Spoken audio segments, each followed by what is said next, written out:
estaba planteándome la idea de irme de Venezuela por todo el tema político y social que estaba pasando en el país, ¿no? Tú puedes tener mucha experiencia en Latinoamérica, digamos, viniendo de Venezuela, de Latinoamérica. Y eso en Estados Unidos, de verdad, al principio cuenta poco. Comienza desde cero, desde lo que te den. No importa, desde lo que te den. Lo más importante, Douglas, es que tú tengas un pie en esa compañía.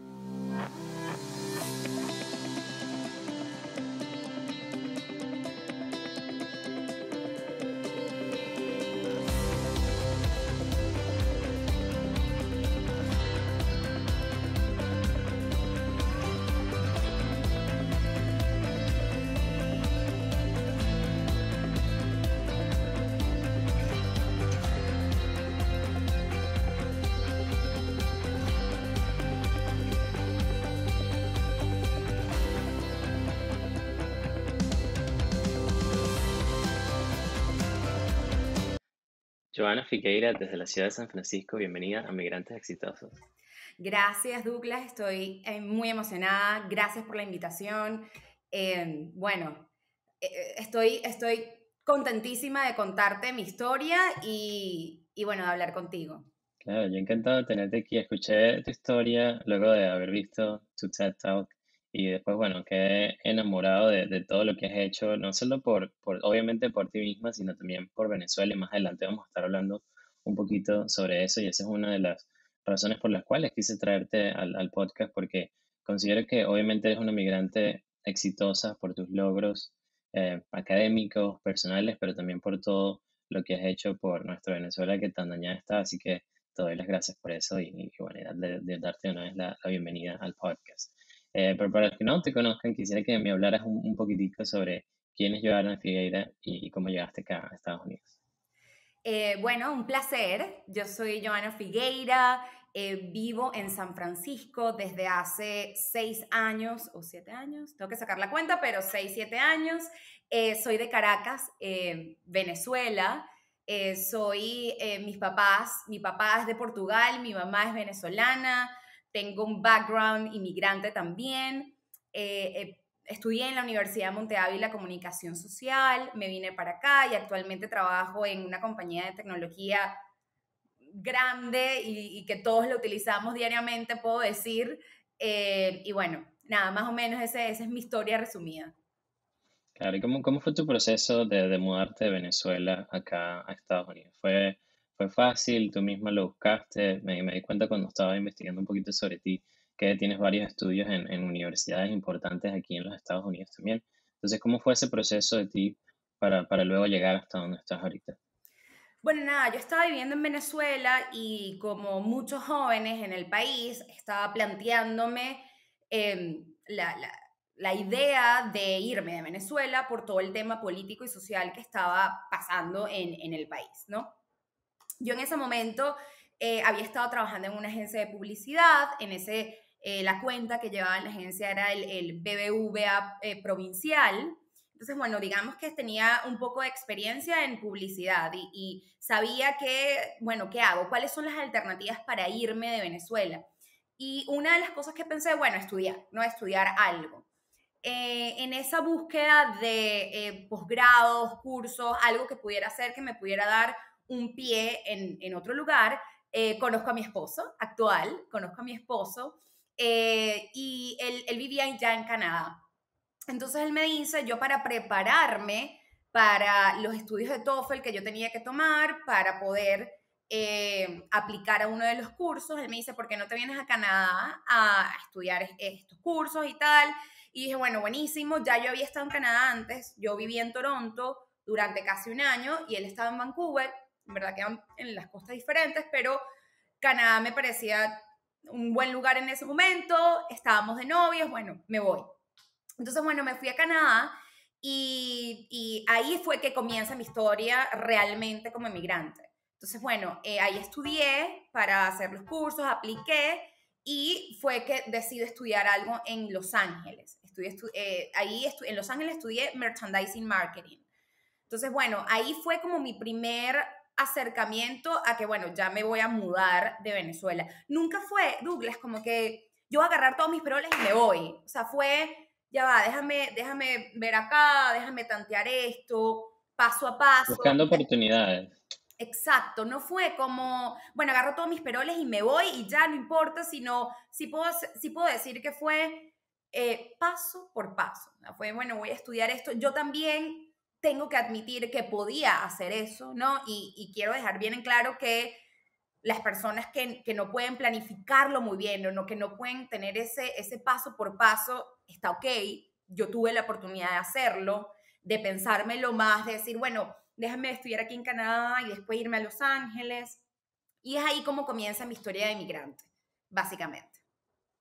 ¿Cuál crees tú que eres, de paso, una de las primeras invitadas también que ha tenido la oportunidad de vivir tanto en Canadá como aquí en Estados Unidos? ¿Cuál de los dos hasta ahora ha sido, o por qué te mudas de Canadá hasta acá a Estados Unidos? ¿Crees que aquí hay más oportunidades? ¿Crees que hay más oportunidades? ¿La cultura aquí es distinta? ¿Qué te gusta más de los dos países? Muy buena pregunta. Yo creo que todos tienen sus pros y sus contras, ¿verdad? Canadá es un país bien, yo creo que Estados Unidos es un país que sí trabaja muchísimo, muchísimo, muchísimo y las oportunidades están ahí, es como que o sea, en términos de salario es una diferencia, ¿no? Pero Canadá te brinda una seguridad social de otro estilo que también se valora mucho. El tema de la salud, el tema de la maternidad, todo el tema social de Canadá es bien importante. Es un país que actualmente no pasa por los problemas sociales de Estados Unidos. Estados Unidos actualmente está pasando por unos momentos realmente críticos a nivel social, hay muchas cosas pasando y Canadá no tiene eso, ¿no? O sea, no tiene que todos los días pasa algo en este tema. Entonces depende de lo que tú quieras. Canadá también tiene mucho actividades outdoor. Entonces si a ti te encanta eso, pues es maravilloso, es maravilloso. Mi experiencia personal es que en Canadá tienes que buscar como que tu comunidad, no es como que tan fácil hacer amigos en mi experiencia, cada experiencia es diferente, ¿no? Entonces, bueno, es como ¿sabes? Eso está es muy cerradito. Quizás en Estados Unidos más inmigrantes te consigues más comunidades, más gente, quizás eso puede ser un poco más fácil en ese específico aspecto. Pero Canadá es un gran país, es un gran país. Si yo no hubiese tenido la oportunidad de vivir acá, hubiese parado en Canadá sin duda alguna. Claro, después de vivir aquí en San Francisco, cuando voy a Vancouver, me parece que tiene un pace diferente, tiene un movimiento diferente, ¿no? Entonces, esa también depende yo vengo de Caracas y Caracas es una ciudad que es demasiado movida y bueno, a ver, a mí me gusta eso, o sea, a mí me gusta estar en un ritmo así. Entonces, cuando voy a Claro. Vancouver después, siempre siento como que esa diferencia. Pero Canadá es un gran país, sin duda alguna. Sí, siento que cuando vives en grandes ciudades como esta, yo que vivo aquí en New York, ya estoy llegando a un momento en el que, al momento en que estamos hablando de esto de New York está un poco, stop, it's time to Y a mí me irse a encanta otro New York. lado. Me encanta New Sí, York. Sí, el año pero pasado creo que es pensamos en irnos a New York porque me encanta. sí, creo que es la etapa de la vida en la que te encuentres que tú decides, pues bueno, hacer algunos cambios. Quizás San Francisco es igual a New York, pero ahora mismo es diferente. Entonces siento que siempre hay que estar buscando esa oportunidad y ese lugar en el que tú te sientas bien. Hablabas anteriormente acerca de, bueno, de que siempre tocaste puertas, tuviste la oportunidad de tener una migración planificada y aquí en el podcast has tenido invitados que así como tú, que han sido planificados como otros que no han sido planificados y eso no ha significado que ambos pueden ser exitosos. Pero dentro de tu carrera has trabajado también aquí en Estados Unidos, tenías esa oportunidad de haber trabajado para un gran banco en Venezuela, también lo hiciste acá en Estados Unidos y siempre relacionado al área de marketing. Mencionas ahorita también que ahora trabajas para otra empresa súper grande, pero quisiera para esas personas que trabajan en el área de marketing, ¿qué recomendación le darías tú de hacer currículo, de estudiar para poder prepararse y ingresar a una de estas grandes empresas, Bueno, desde tu yo experiencia? sí. Yo antes de entrar a Wells Fargo, había hecho un emprendimiento desde aquí a Venezuela, pero antes de eso, yo trabajé, que eso es importante también decirlo, yo trabajé acá para una marca en donde tenía que llevar como el merchandising marketing de esta marca, como en Macy's, en centros comerciales, y eso fue un trabajo muy duro, que me llevaba, o sea, para ir al lugar 2 horas, para regresarme 2 horas en autobús, y no tenía ni cocina ni baño, tenía que comer así en el pasillo, ¿sabes? La típica historia, ¿no? Yo creo que esto no es novedad para nadie, tú puedes tener mucha experiencia en Latinoamérica, digamos, viniendo de Venezuela, de Latinoamérica. Y eso en Estados Unidos, de verdad, al principio cuenta poco. O sea, de verdad cuenta poco. A menos que seas, que yo he visto la diferencia, a menos que seas programador, que ahorita está súper hot. Entonces a ellos, bueno, como que eso le importa y como está tanta demanda, pero en mercadeo tú puedes venir de una corporación grande, tener experiencia, y ellos lo ven con cierta suspicacia. Y eso no quiere decir que no tengas valor. Eso quiere decir que pues te va a costar y identificarlo y decir, miren, ¿saben qué? Mi experiencia, yo no tengo experiencia en Estados Unidos. Y cuando vean mi resumen, ellos les va a parecer X lo que yo haya hecho allá, porque la verdad es eso, o sea, identificar eso y ser realista, ¿no? ¿Cómo yo voy a comenzar acá? ¿Cómo yo puedo aportar valor acá? ¿Cómo, en qué nivel voy a entrar? Y no entrar con, o sea, yo a veces veo que entramos con esta de que, ¿sabes? Fui ejecutivo allá, tengo que entrar acá de cómo no voy a aceptar algo menos que esto. Aceptar algo menos que eso no significa que tú no entiendas tu valor. Aceptar algo menos significa que tú respetas que estás en un nuevo país y que te tienes que adaptar a ese nuevo país como sea. Entonces, ¿cuál es mi consejo? Si tú trabajas en mercadeo y tienes algo de experiencia, comienza desde cero. Comienza desde cero, desde lo que te den.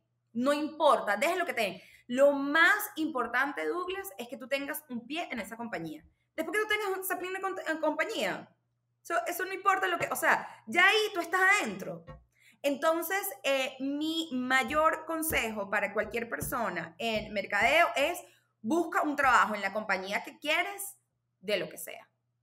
De lo que sea, que tú cuando estés adentro y tú puedes aportar valor y tú digas, pero yo traigo esto, pero yo traigo tal, lo vas a hacer, ¿no? Eso va a pasar con mucho trabajo.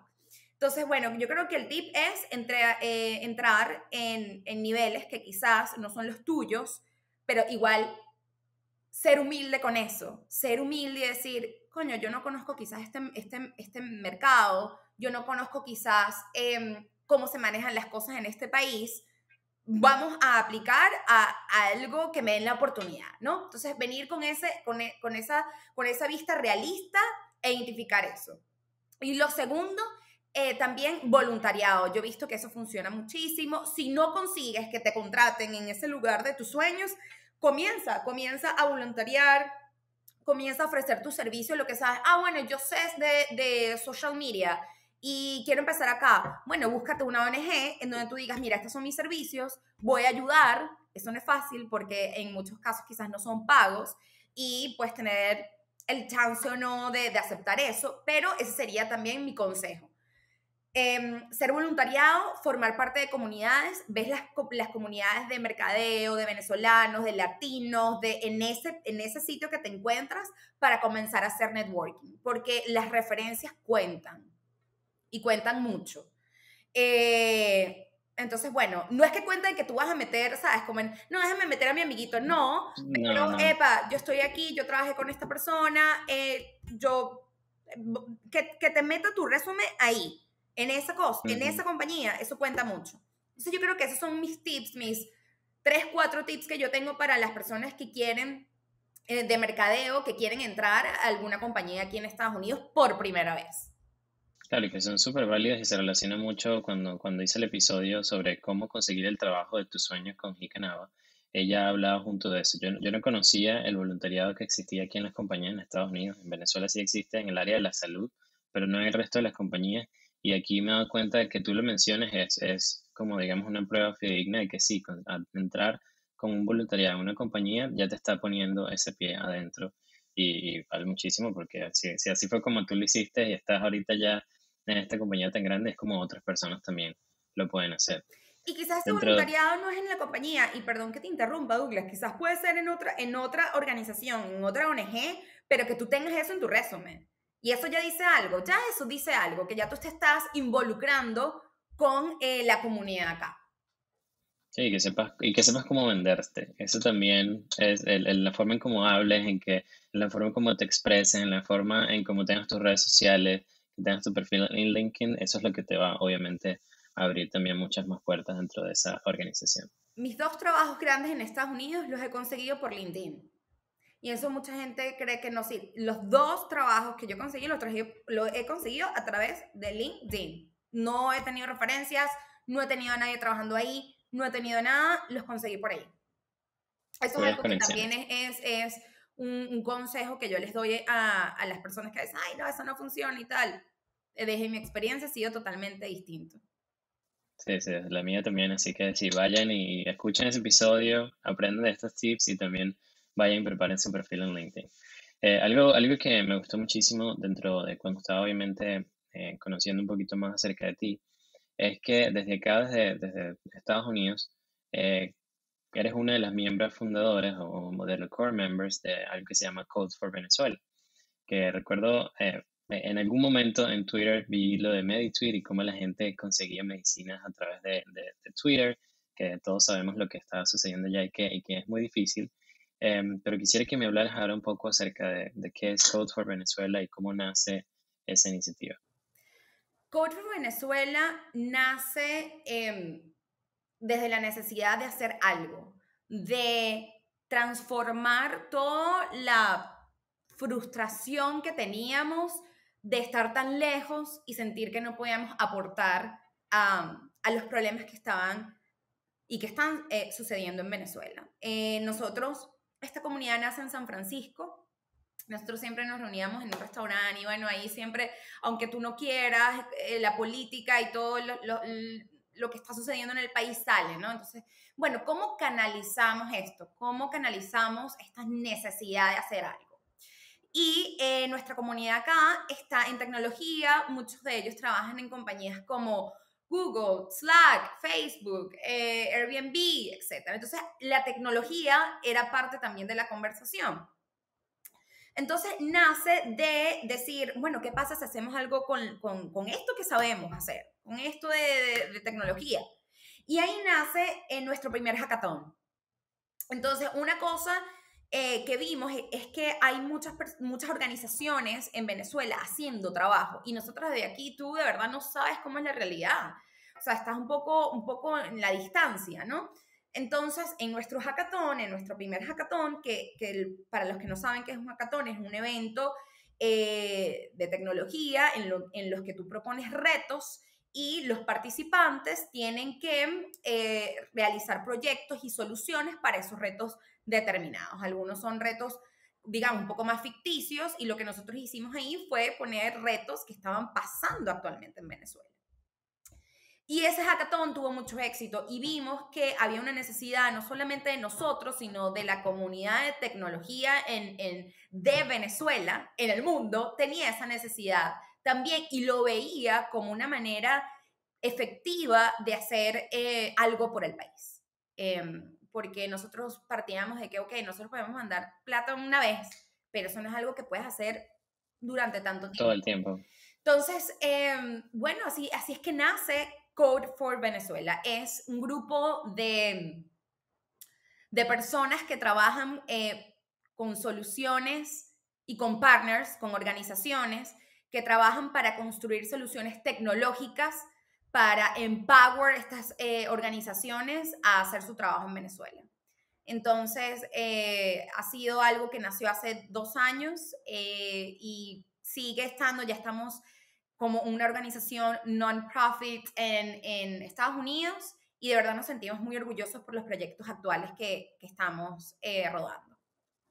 El que se han ido actualizando, o sea, ahí vi que hay varios, hay uno que es acerca, bueno, lo del que me encantó muchísimo es el del Blackout Tracker, que es cuando, o sea, entre los mismos venezolanos colocan allí en Twitter, hey, aquí me quedé sin luz, con el hashtag sin luz, y él identifica dónde están las áreas sin luz en Venezuela. Y otro que acaban de lanzar con lo del COVID, que explica a las personas más o menos sobre qué es eso, No sé si me puedes explicar un poquito más tú sobre cuáles son esos proyectos que están haciendo Sí, actualmente. no, buenísimo.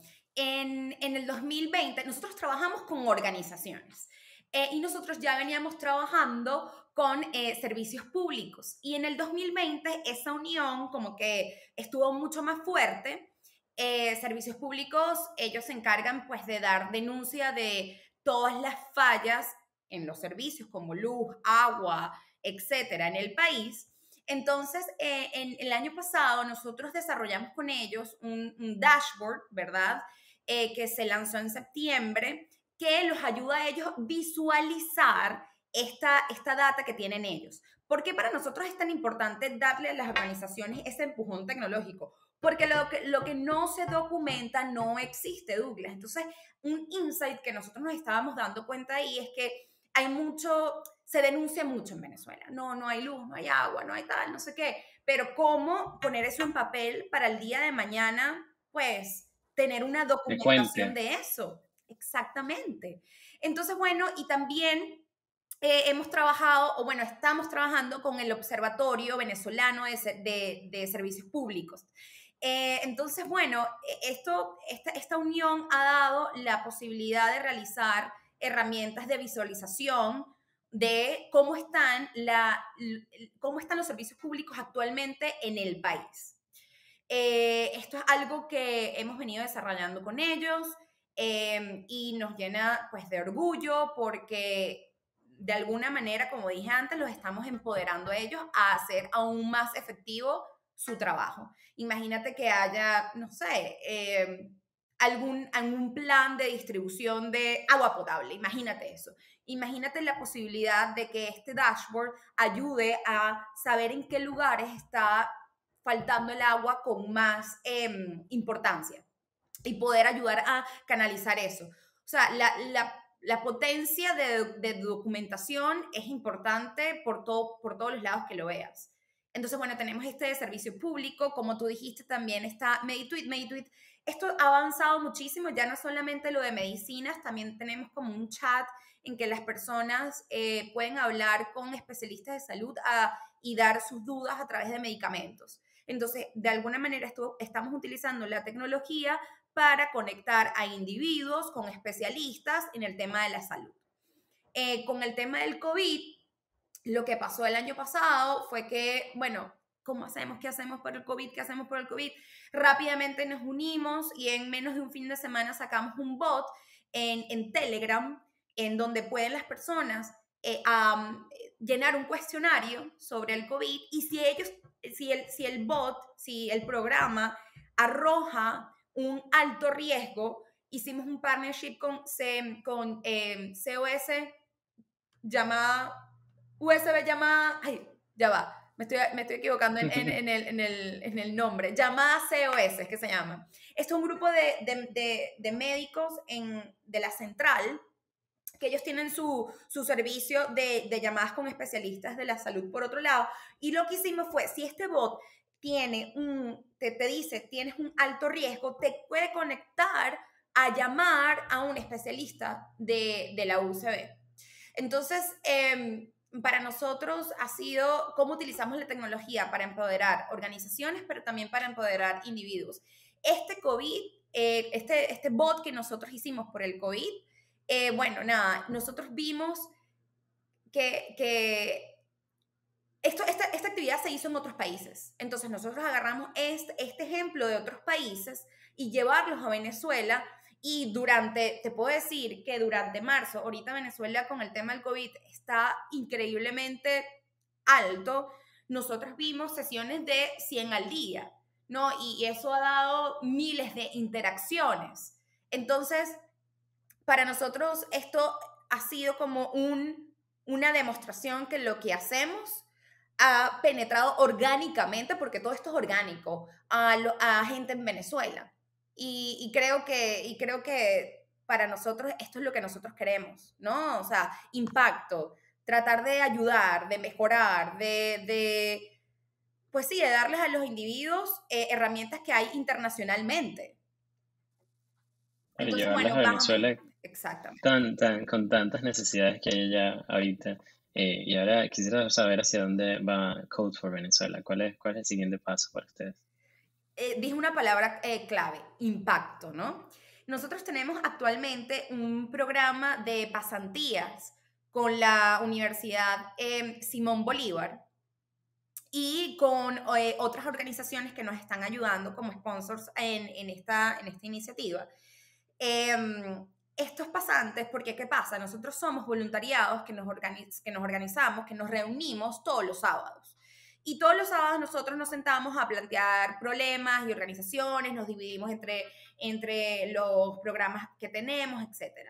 Pero nosotros también tenemos un trabajo full time, nuestro tiempo es limitado. Entonces, nosotros ¿cómo inyectamos más energía a los programas que tenemos actualmente? Entonces empezamos a pensar en tener pasantes pagados, pero que sean de Venezuela.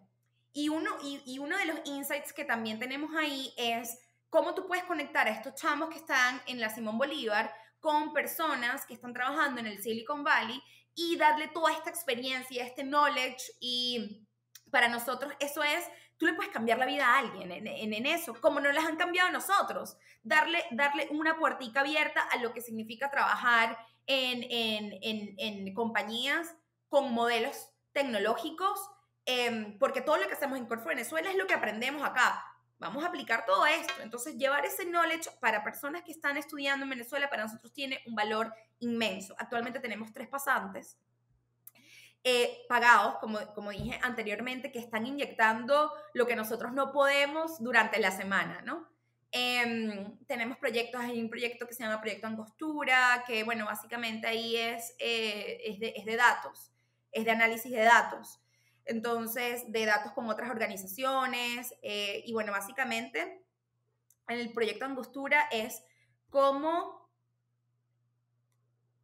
analizar datos para, nuevamente, para tomar mejores decisiones, ¿no? A niveles de las organizaciones, estos partners. Bueno, entonces estamos muy orgullosos de tener este programa de pasantes. Este año para Code for Venezuela ha sido la palabra impacto. Y yo creo que este programa de pasantías puede tener un impacto muy grande en estos chamos. Entonces, bueno, ese es otro proyecto que viene andando y que creo que representa lo que queremos hacer con nuestros proyectos, crear impacto, que no es fácil y no es fácil cuando todos somos voluntariados, menos los pasantes. Pero bueno, yo creo que las organizaciones pasan por etapas. El primer año fue como entender que era Cool for Venezuela y este segundo año hay como un poco más de estructura y de verdad que estamos muy orgullosos de lo que hemos podido lograr. ¿Y cómo podemos el resto de nosotros colaborar con Code for Venezuela? ¿Existe alguna forma de cómo hacerlo? Sí, por supuesto. Bueno, la primera, como dije, nuestros proyectos no tienen ningún tipo de mercadeo pago por detrás, porque como toda organización non-profit, no es que tenemos el dinero para hacerlo, ¿no? Entonces, bueno, primero, promocionar los proyectos de Code for Venezuela es una manera de aportar a la organización. Segundo, si quieres participar activamente, si tú dices, desde mi profesión, yo puedo, porque en Corfo Venezuela lo que buscamos es cómo tú, desde lo que tú sabes hacer, puedes aportar al país en un proyecto, es tu conocimiento, es tu experiencia. Si tú crees que tienes algún background que pueda ayudar a Corfo Venezuela, dice, mira, yo tengo esta idea y la quiero llevar adelante, y Corfo Venezuela es ese espacio, puedes aplicar para ser miembro de Corfo Venezuela en nuestra página web. Y yo creo que el tercero, si quieren donar algo, también en la página web pueden encontrar un link en donde, bueno, sea poco o mucho, nos ayuda a llevar a cabo nuestros proyectos. Hay servidores que tenemos que pagar, hay muchas cosas que, aunque a veces las personas cuando hacemos cosas tecnológicas, no sé, soluciones tecnológicas, no saben que, bueno, puedes tener a muchos programadores, pero hay cosas atrás que igual se pagan. Entonces, por eso quisimos también de alguna forma volvernos una non-profit legal en Estados Unidos, seria, para poder aceptar donaciones de una manera más efectiva. Entonces, bueno, yo creo que Claro. esas son las 3 maneras que pueden involucrarse con la organización. Genial. Yo voy a dejar los links aquí también en el podcast para que ellos puedan ir y hacer todo eso que tú nos estabas mencionando ahorita allí. Este mismo Code for Venezuela fue la que te llevó hace ya casi un año, en febrero del 2020, a dar una charla TED a través de Wells Fargo. Y ya ha pasado hace un año, ya tiene casi más de 2 millones, 1 millón de vistas. Muchísimo, me encantó, la he escuchado como 3 veces para tratar de entender, obviamente, lo que hacen ustedes de Code for Venezuela. Pero quisiera saber tu experiencia de esa charla y cómo esto ha cambiado tu vida después de un año. Bueno, el TED para mí fue un sueño hecho realidad. Y yo quiero que la gente, siempre lo digo, la gente que le gusta el public speaking, sabes, que quiere ser una persona que habla en una tarima, eso es práctica, práctica, práctica, práctica. Y cuando yo tuve la posibilidad de trabajar con esta gente de TED, la original, o sea, cuando yo digo la original es que no, bueno, a ver, no es TED, es las personas que organizan el TED de Nueva York, el TED de Vancouver, digamos como que unos founders como que de la organización. Cuando yo pude tener la oportunidad de trabajar con ellos y ver qué es lo que ellos buscan en un speaker, dije, wow, o sea, ya entiendo por qué estas charlas son tan buenas. Bueno, primero la gente se prepara muchísimo, yo me preparé unos 3 meses y fue, Douglas, todos los días yo practicaba. O sea, yo practicaba todos los días, yo en inglés tengo un acento fuerte y para mí fue el comienzo de hacer paz con mi acento y de decir, you know what, esto es lo que yo soy, esto es lo que yo soy. Y yo creo que uno tiene que hacer paz con eso. O sea, no, yo tengo 34 años, no voy a hablar como una americana, no lo voy a hacer, pero voy a hacer todo lo posible por hacer lo mejor que puedo. Y lo mejor que puedo, a veces, que esto es algo que en ocasiones es una conversación, cuando tú trabajas en mercadeo, el inglés no es solamente que te entiendan, que está bien, porque yo veo mucho esto, bueno, que te entiendan está bien, bueno, que te entiendan está bien, bueno, chévere, es verdad, eso tiene un logro importante, pero el poder comunicar tus ideas a través de las palabras, efectivamente, como una persona que trabaja en mercadeo, eso lo tienes que lograr, eso lo tienes que lograr. Y yo me he dado muy duro, ¿no? Yo me he dado muy duro como, coño, no estoy ahí en donde quiero estar, ¿qué tal? Y con el TED, ese proceso de trabajar en mi acento y de aceptarlo, lo aceleró, ¿no? El TED aceleró ese proceso. Bueno, primero, mucha dedicación. Las personas del TED te ponen un coach, o sea, te asignan un coach, pero yo aparte tenía otro coach más que, o sea, solamente no me guiaba del TED, que era, a ver, yo me veía con ella como cada 2 semanas, algo así, sino cada semana yo trabajaba con otro coach. Entonces, bueno, usted quiere hablar en una tarima, tienes que practicar demasiado. El segundo, tienes que saber que no es un performance, que no estás actuando y diciendo, porque ellos te lo dicen claramente. De hecho, te ponen videos. Cuando yo estuve en la semana del TED, con ellos te ponen videos de TED que a ellos no les gusta.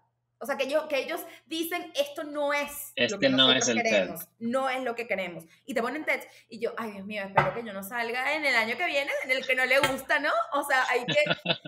Y creo que lo principal es entender que no es un performance, que tú no estás actuando algo, sino que tú estás sentada hablando con tu amigo y que tú le vas a echar un cuento. Y es la manera que tú puedes conectar con eso. También no puedes hacer historias que son muy alejadas de las personas. Tienes que traerlo, ¿no? O sea, no puedes contar una historia que realmente sea muy difícil de conectar, porque de esa manera no vas a crear una conversación con tu audiencia. Entonces, si tienes algún ejemplo muy personal que sea muy, muy de ti adentro, trata de que sea algo que las personas se puedan identificar, para que puedan conectar contigo de mejor manera. Y bueno, el TED fue para mí la puerta a muchas entrevistas como esta, al contar la historia de Code for Venezuela. Personalmente ha sido un logro profesional muy grande. Como latina en Estados Unidos, también lo eligieron el año pasado, como, bueno, lo recomendaron en la semana de Hispanic, en el mes de Hispanic Heritage Month, lo recomendaron en TED, entonces eso también le dio un boost importante. mucho orgullo, mucho orgullo. Eh, yo creo que un consejo que yo que les doy a las personas es disfruten el proceso mucho. O sea, yo también medio sufrí Douglas. Ahí yo dije, coño, esta vaina está difícil, esta vaina está pelúa, ¿cómo hago esta vaina?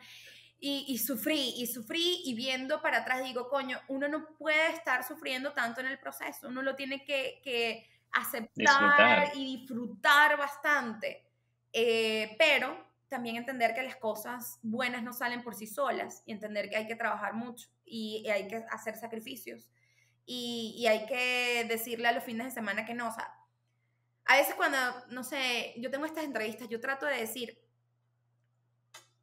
el que yo estoy aquí hablando contigo no es casualidad. Ha sido, todos los sábados se los dedicamos a Corfo Venezuela. Domingo sin salir, estudiar mucho, leer, reunirme con gente. O sea, las cosas no pasan por la suerte. Por obra y gracia, no, sino de Exacto. mucho trabajo. Sino hay que trabajar y eso no hay que subestimarlo. No hay que subestimar lo que tú haces día a día a día. No hay que subestimarlo. No, cada día suma y eso me he dado cuenta. Antes yo pensaba que era como, wow, pero yo sí tengo suerte. O esto pasó porque, wow, sí, seguro es que tengo mucha suerte. Bueno, quizás sí, o hay algo allá arriba, como ustedes quieren llamarlo, que ve hacia abajo y te ayuda así y tal.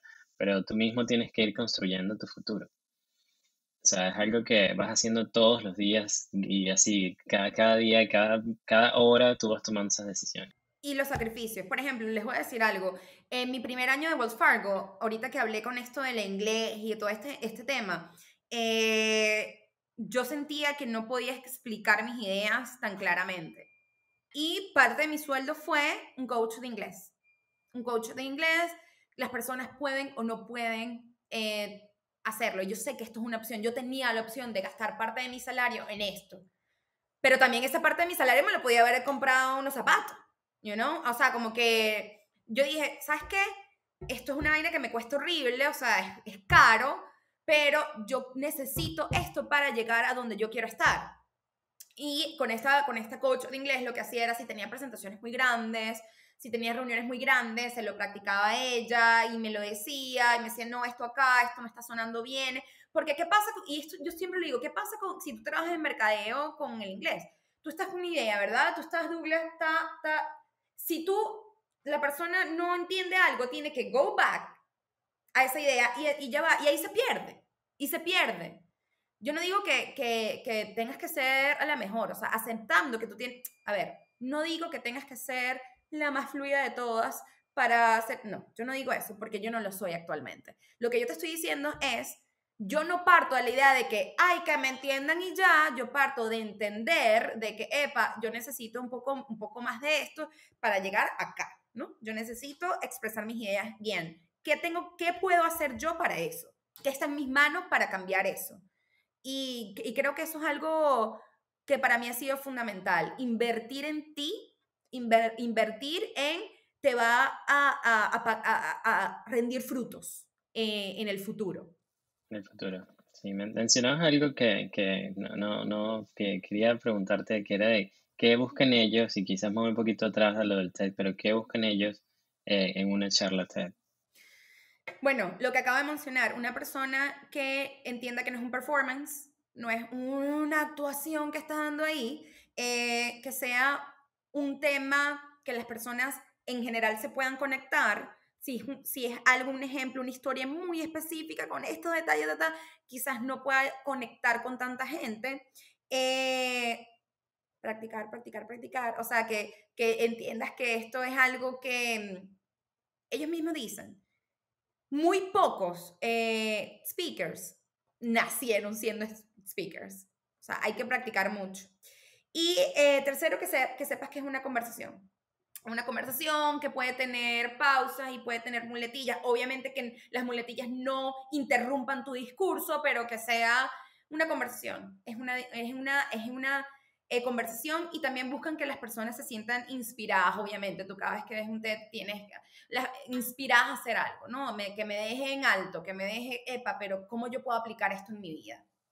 Ujú. Creo Sí, que eso serían fue lo que los justo tips. yo sentí cuando después de que la escuché como por tercera vez, que yo dije, wow, ¿cuál es la forma? Y de ahí vino mi pregunta de cuál es la forma en la que yo puedo aportar a mi país, cuál es la forma en la que yo puedo aportar a Code for Venezuela. Y tú misma lo mencionabas allí, que tu mamá sufrió algo y por eso también la parte de Make Tweets, o todas esas cosas que estás mencionando y los tips, todavía los estoy recordando de la charla. Y creo que al principio te preguntaba de cómo ha sido un año después para ti de haber participado en ese TED. ¿Qué ha pasado desde ese año hasta acá? Wow, primero doy gracias a Dios porque eso fue un mes antes del coronavirus, ¿no? Del tema del coronavirus y entonces eso no se podía ver, o sea, estuve a punto de haberlo hecho, ¿no? Entonces, bueno, primero, muy agradecida que lo cumplí. Segundo, me siento de verdad muy orgullosa porque Douglas fue mucho trabajo, fue mucho, mucho, mucho trabajo. Yo me lo tomé muy en serio. Yo en ese TED estaba representando a mucha gente ahí a la organización y yo me lo tomé muy en serio. Entonces, bueno, tomarse en serio y saber qué es lo que necesitas tú para poder llegar a donde quieres llegar en ese proyecto. Quizás personas, mira, dicen, no, bueno, yo practicando una vez a la semana estoy bien, yo sabía que yo tenía que practicar eso, pues todos los días, 45,000 veces al día, todo, ¿no? Porque, ¿qué pasa? Douglas, cuando tú estás ahí, una persona que vino antes de mí se le olvidó todo. Americana, se le olvidó todo, se fue en blanco, verla, sufrí verla. Yo decía, coño, imagínate que esta que es americana, que sabe el idioma, que tal, si esta vaina me pasa a mí, ¿qué carajo voy a decir yo ahí? O sea, ¿qué voy a hacer, no?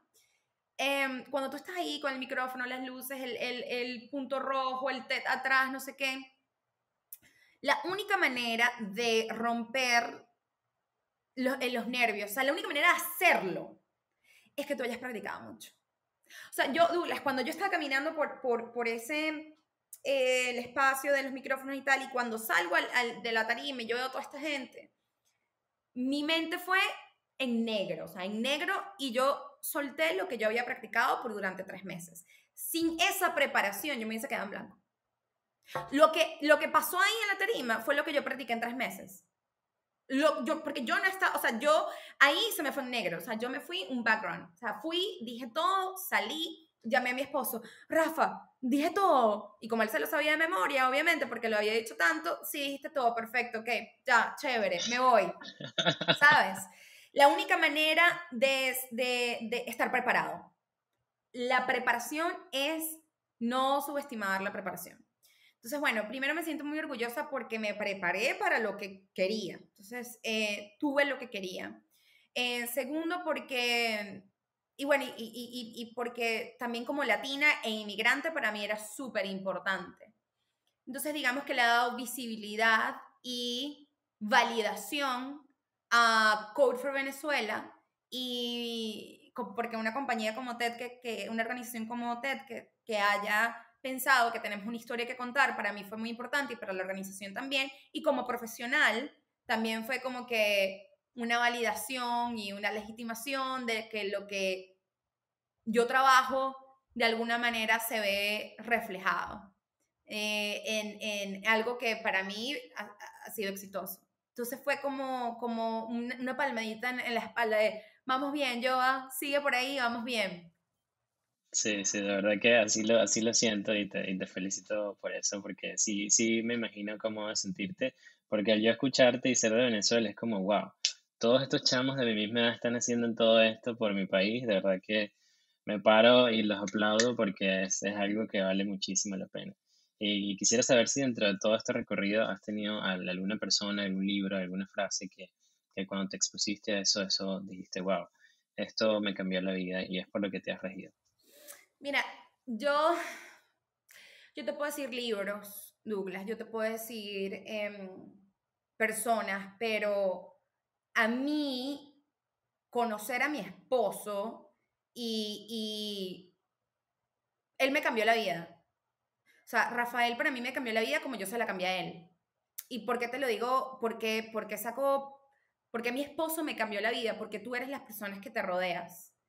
Y puede ser un amigo, puede ser un profesor, puede ser tu esposo, puede ser tu hijo, no sé, puede ser un libro, pero a mí Rafa me hizo como un fósforo, ¿verdad?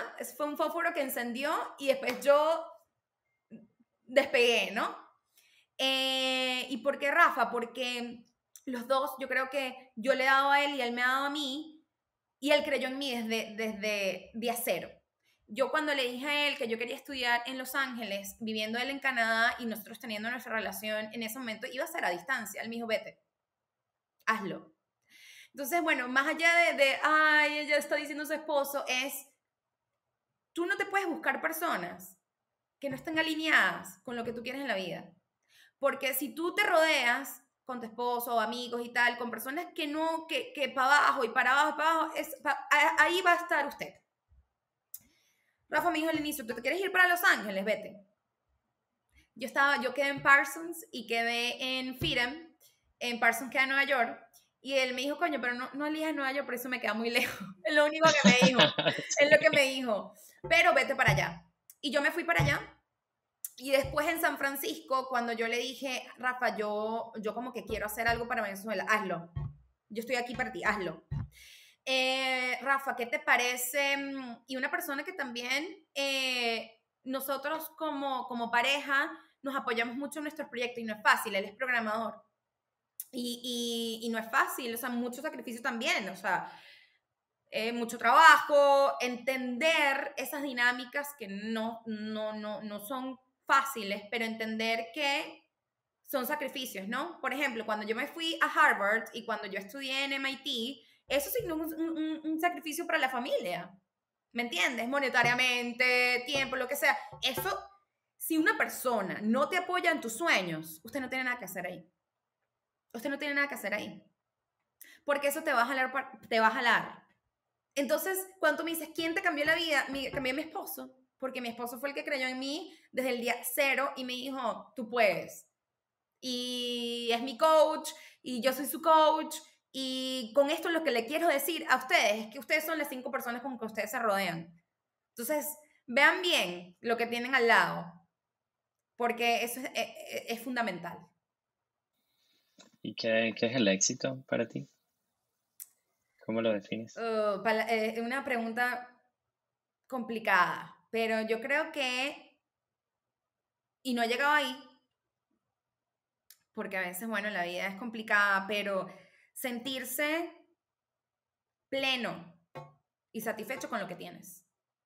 Y yo no estoy diciendo en eso, no estoy poniendo la variante de mucho, poco, sino sentirte que estás bien, en donde estás, sentirte pleno con lo que tienes en ese momento. Creo que es un poco del éxito. Genial. Muchísimas gracias, Joana, de verdad. Encantado de tu historia y de saber todas las cosas buenas que estás haciendo por ti y por Venezuela, que necesitamos más venezolanos como tú, de verdad, regados por el mundo. Así que muchísimas gracias. De verdad, gracias por la oportunidad. Code for Venezuela para mí ha sido una ventana de ver todo el talento que hay y que es mucho. Y me siento orgullosa de ser venezolana, siempre lo voy a estar. Y gracias por esta ventana, gracias por este espacio. Y bueno, estoy aquí para el que quiera, a la orden. Y bueno, gracias. Ha sido encantador hablar contigo. Gracias. Eso fue Joana Figueira desde San Francisco para Migrantes Exitosos. Gracias.